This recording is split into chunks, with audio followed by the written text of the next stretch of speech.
Dear friends, ज्ञान garden में आपका फिर से हार्दिक स्वागत है। आज हम चर्चा करने जा रहे हैं दीमक का नियंत्रण कैसे करें, बल्कि दीमक का प्रबंधन कैसे करें। दीमक के प्रबंधन के लिए अभी एक तरह से देखें तो पूरा विश्व जो है वो परेशान है।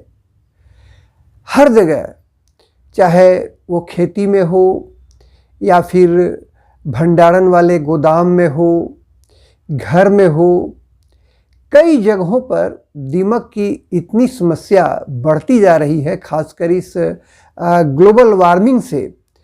तो ये देखा जा रहा है कि जो दीमक पहले केवल ट्रॉपिकल और सब ट्रॉपिकल इलाके में ज़्यादा उसका प्रकोप होता था, अब वो थोड़ा थोड़ा टेम्परेट कंट्रीज़ में भी जो है परेशान कर रहा है लोगों को।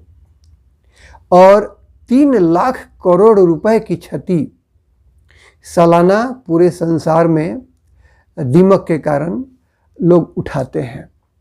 ऐसा कोई फसल नहीं है जिसमें दीमक जो है उसका प्रकोप नहीं होता हो।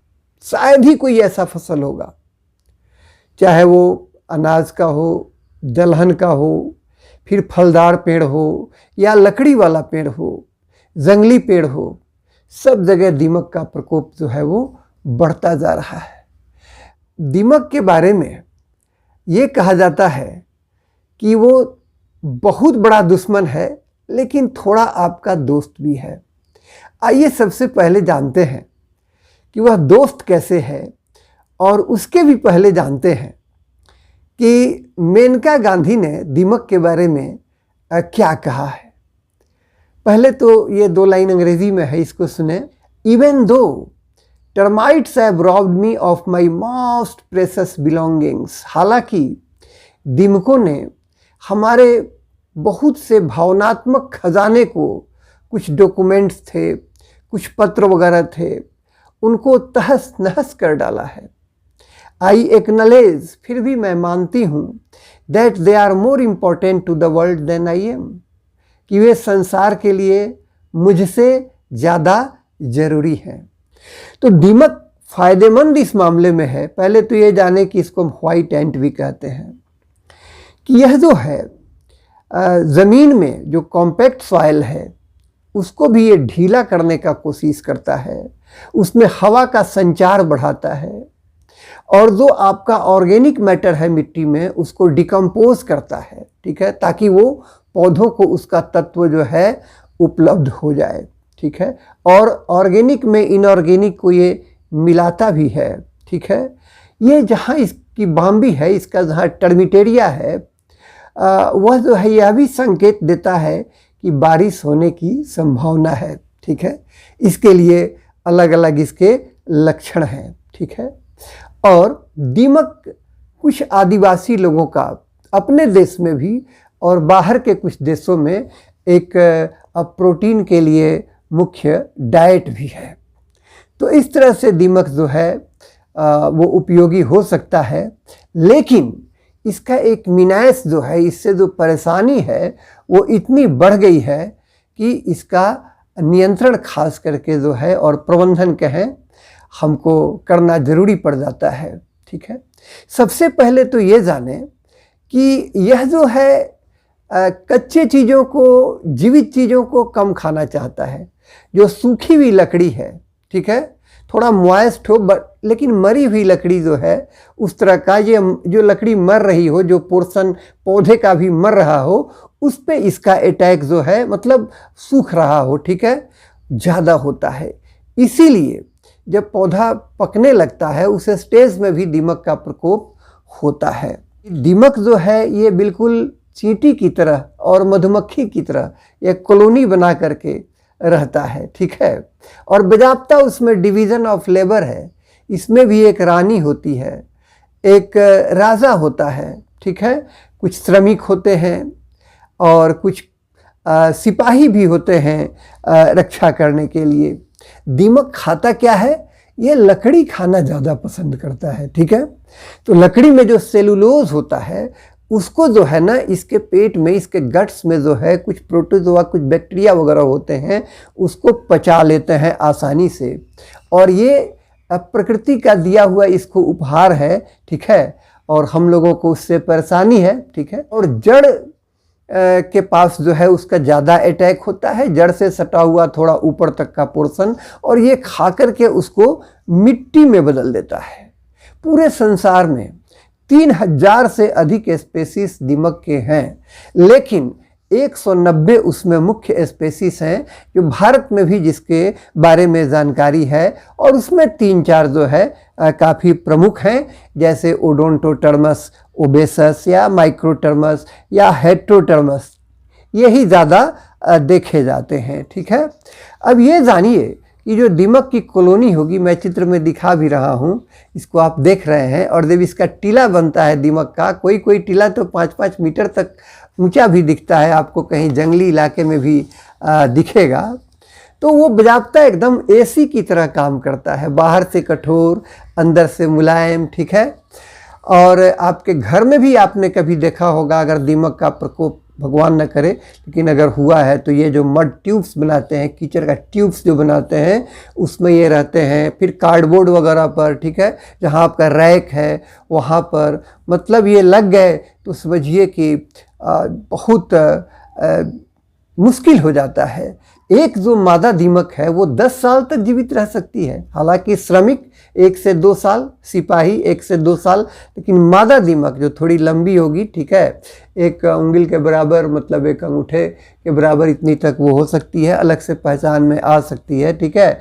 तो ये जो है 30,000 अंडा प्रतिदिन देती है। आप कल्पना करें कि 1 साल में 1 करोड़ तक अंडे हो जाएंगे, ठीक है, और 10 साल तक ये जो है इसकी मादा जीवित रहती है, ठीक है। तो इसके बारे में यह सब हुई कुछ रोचक जानकारी। हम यहाँ प्रयास कर रहे हैं कि जो देसी उपाय पहले हो सकता है उसको भी हम आजमाएं, ठीक है। बहुत सारे ऐसे कारगर उपाय हैं देसी उपायों में भी, जिनको हमारे वैज्ञानिकों ने भी, ठीक है, रिसर्च इंस्टीट्यूट्स ने भी उनको वैलिडेट किया है, ठीक है। उनकी चर्चा पहले हम थोड़ी बारी बारी से करते हैं।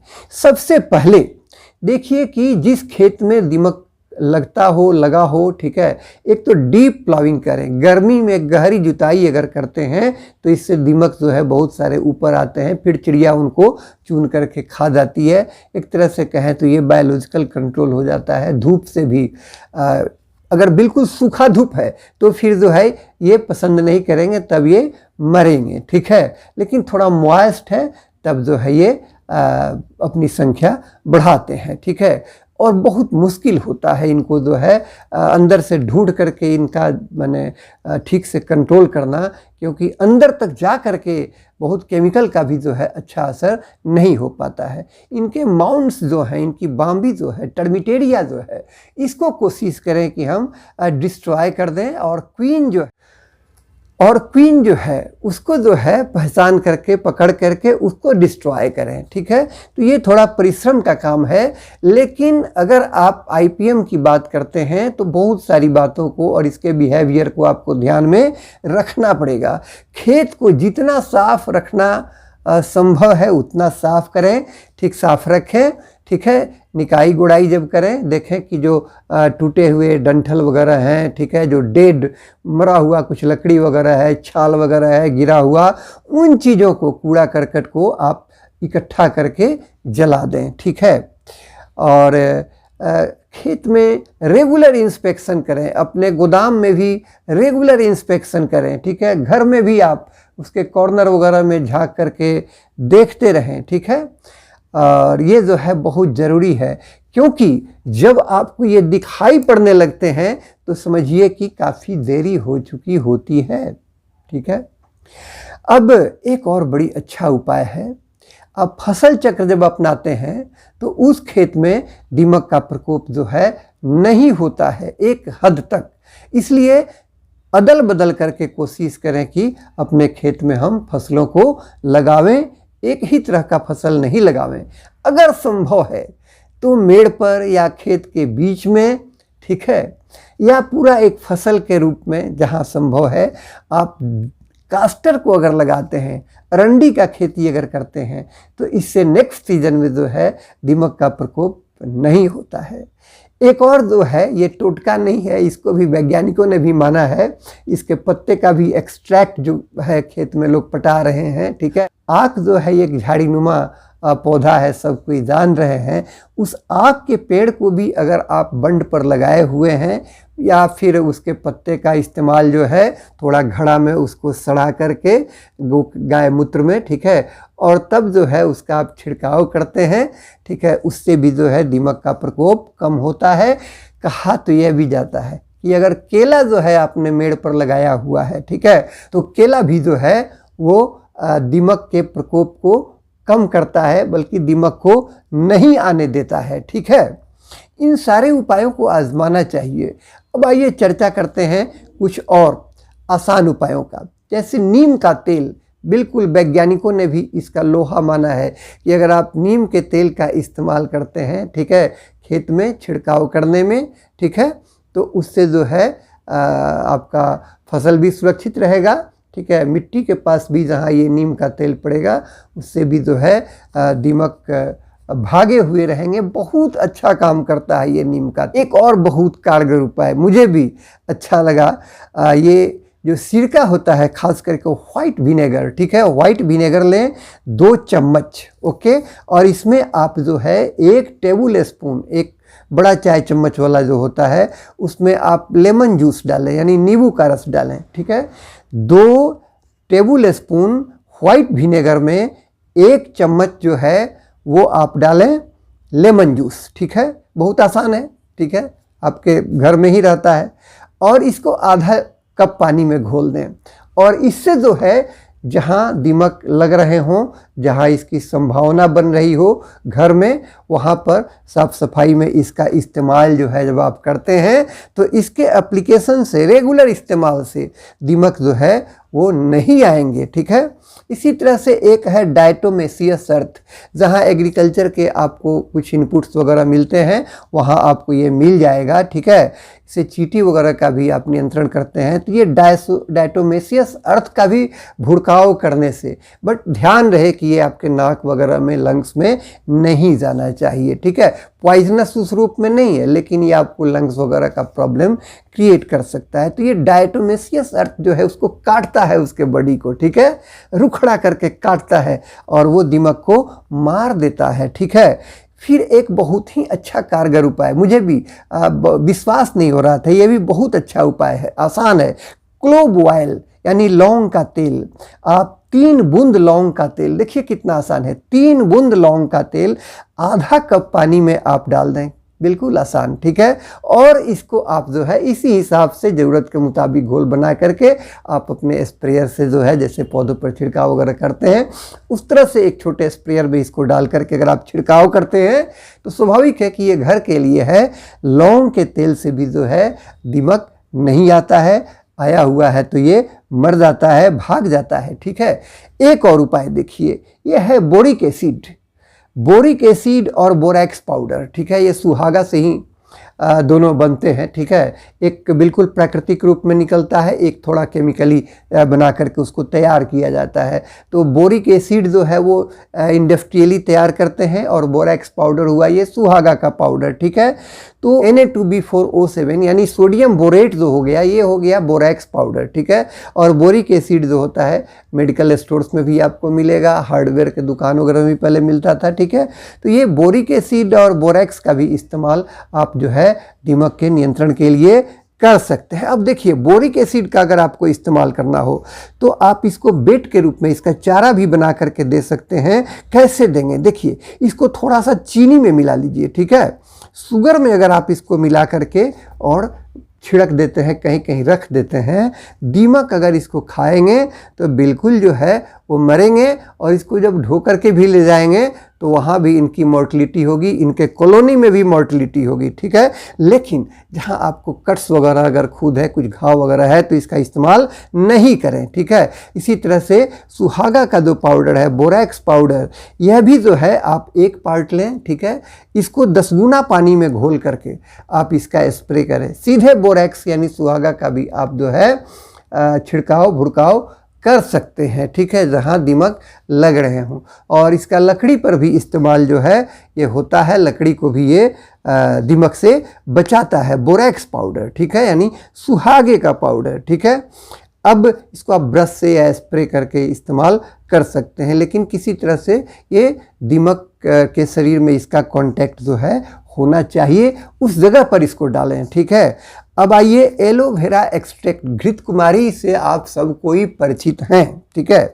तो घृत कुमारी का जो एक्सट्रैक्ट है, ठीक है, इसमें एलोइन रहता है। माना जाता है कि अगर आपके फसल में बीच में घृत कुमारी भी लगा हुआ है या बर्न्स पर भी लगा हुआ है, तो घृत कुमारी का जो जेल है, ठीक है, वह जो है दीमक को भगाता है, ठीक है, दीमक का नियंत्रण भी करता है। फिर एक है ऑरेंज ऑयल। ऑरेंज ऑयल का मतलब ये आपको मिल जाएगा मार्केट में, ठीक है, ये नारंगी का तेल इसको आप कह सकते हैं। ऑरेंज ऑयल का भी स्प्रे अगर आप करते हैं तो इसमें लेमोनिन होता है और इससे भी जो है टर्माइट का अच्छा नियंत्रण हो जाता है, ठीक है। फिर बहुत ही आसान एक और चीज़ आपको बताने जा रहे हैं, यह है हींग पाउडर का इस्तेमाल। अगर आप 1 ग्राम हींग पाउडर लेते हैं, इसे 2 लीटर पानी में आप घोल लें और इस हिसाब से जितना आपको ज़रूरत है उतना घोल बना लें। 1 ग्राम हींग पाउडर को 2 लीटर पानी में घोल करके इसी हिसाब से घोल ज़्यादा बना करके अगर आप फसल में भी मिट्टी में इसको डालते हैं, सिंचाई पानी में जाने देते हैं, ड्रिप से जाने देते हैं, तो इससे भी जो है, लेकिन इसे फसल के पत्तियों पर नहीं डालना है, इससे भी बहुत अच्छा नियंत्रण जो है वैज्ञानिकों ने भी माना है कि दीमक का हो जाता है, ठीक है। और एक है जो छाछ होता है, दही सड़ा हुआ, ठीक है, उसको भी पानी में मिला करके, ठीक है, जड़ के पास आप थोड़ा सा ड्रेंचिंग करेंगे तो वहाँ भी दीमक का प्रकोप बहुत कम हो जाएगा, ठीक है। इस तरह से कुछ जीवामृत वगैरह जो पहले आपने सुना होगा, वो उसमें गुड़ रहता है, या फिर जो है ये वेस्ट डिकम्पोजर जो आपने तैयार किया था, वैसे चीज़ों का भी जब आप इस्तेमाल करते हैं, ठीक है, तो उसमें कुछ एंट्स जो है वो एक्टिव होकर के आती हैं और वो दीमकों को खा जाती हैं, ठीक है। इस तरह से जो है आपने देखा कि ये सब कुछ हमारे मतलब ऐसे उपाय थे जिसको आप देसी उपाय कह सकते हैं। अब इसी से सटे हुए अगली कड़ी में अब इसी कड़ी में दीमकों को नियंत्रित करने के लिए, ठीक है, हम कुछ वैसे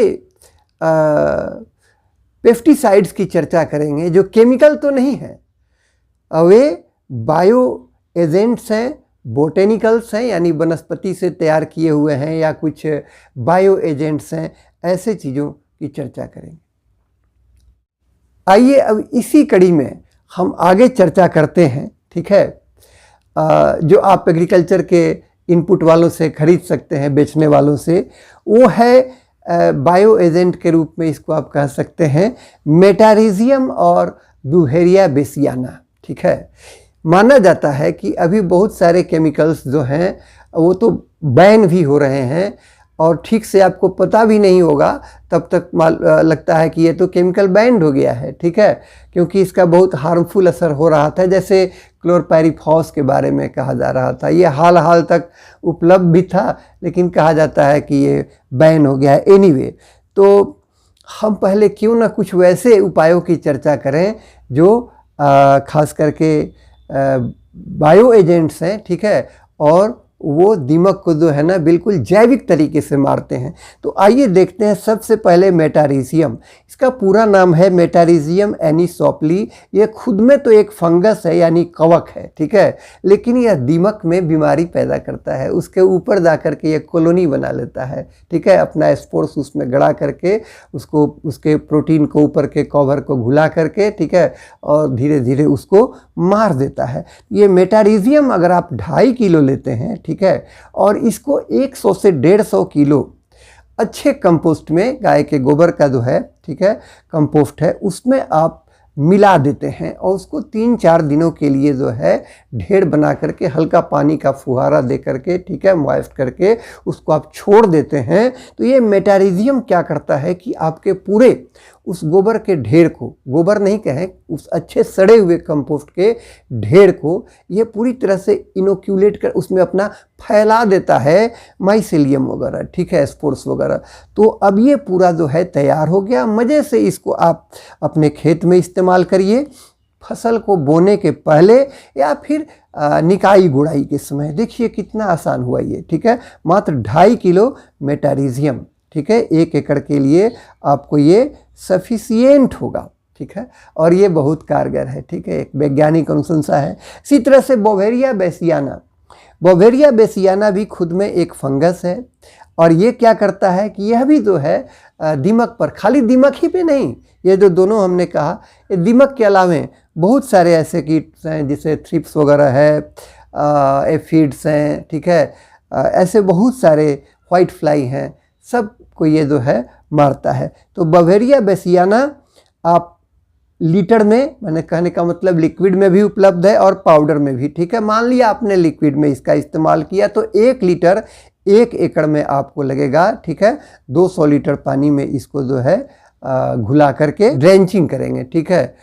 तो क्या होगा कि मिट्टी में जब ये जाएगा तो दीमक को मारेगा, ठीक है। इसका पाउडर भी है और लिक्विड भी है, ठीक है। इसी तरह से अगर पाउडर है तो आप 1 किलो इसको लें, इसको 100 किलो कंपोस्ट में मिला करके और इसी तरह से इसका इस्तेमाल करें। यानी इन 2 चीज़ों को आप याद रखें, एक मेटारिजियम एनिसोप्ली और दूसरा है बोवेरिया बेसियाना, ये बायो एजेंट्स हैं, ठीक है, और ये जो है दीमक का बखूबी नियंत्रण कर देते हैं, ठीक है। खास करके जब बहुत सारे केमिकल्स बैन हो रहे हैं उसमें ये दोनों बहुत अच्छे विकल्प हैं। आइए थोड़ा केमिकल की भी चर्चा कर लेते हैं। तो सबसे पहले तो जेहन में आता था क्लोरोपायरीफॉस।